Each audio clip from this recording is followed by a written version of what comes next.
taking it that this is not a press conference. It's just an interactive session. My name is Masindine Mukura. Thank you for having us today.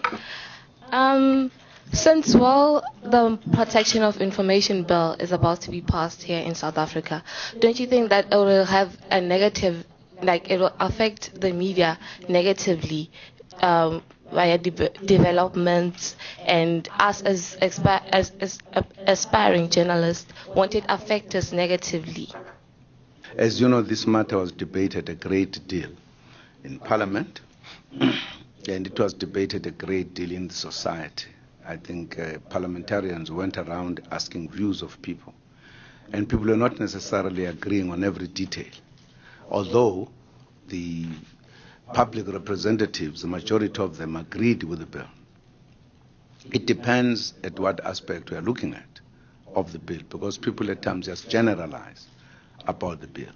What is it exactly in the bill that people would say we don't like this? Some of the things were taken out after a debate. That's why I'm saying it depends where you come from. So the matter is not simple. It's not as simple as we at times talk about it. It is quite complex. That's why it took a long time. That's why the bill is still somewhere in the presidency, looking at it, whether we sign it right now or we look at other things and say, could you put this right or whatever. Because it's not like a simple matter, it comes with just sign. Precisely also because there's been a lot of debate, we've got to look at all of these debates. Which ones are logical, are correct, which ones are not necessarily. So, as I'm saying, it's not a simple matter. As I say, it depends which side we are looking at it. My question for now is actually directed to the strikes that are actually going on in the country, Mr. President. It shows that workers are not happy in the country, and something has to be done. So I wanted to know, what is Mr. President and his cabinet, what measures are you taking to make sure that you combat this problem before it comes out of hand? As you know, workers are working, employed by the employers, private sector. There's no government there. Business people create business. They employ workers. They've got those kind of agreements.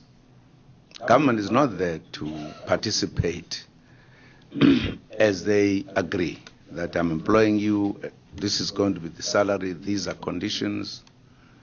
What governments over the period have done is to regulate those kind of arrangements as they do among themselves. This is a matter between the employer and the employees. No one is saying let us not report the news. Report in a balanced fashion. That's what we are saying. That's all we are saying. But also, what is it that to report and how? That's an issue we need to deal with. The reporting must help society to be informed, but also in a decent fashion. That's the point we're making. And if we don't do it, because the point, for an example, when I had a discussion with the owners, it was clear to me their interest is to make profit. No matter how you report, even if you blow the mind of a young one about a dead person, it's not the matter, because they want money.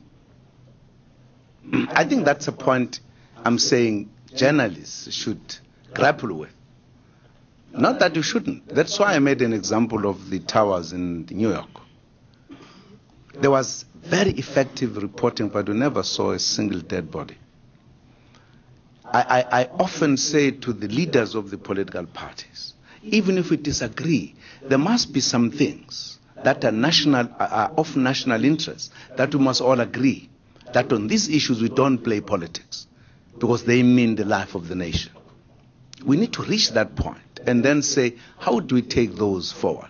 We can then disagree on other issues. So it's a serious matter. That's why I said, just a pity we don't have all the time, because we could debate these matters very extensively. We need to debate so that we can, all of us, walk together in one direction. Thank you very much.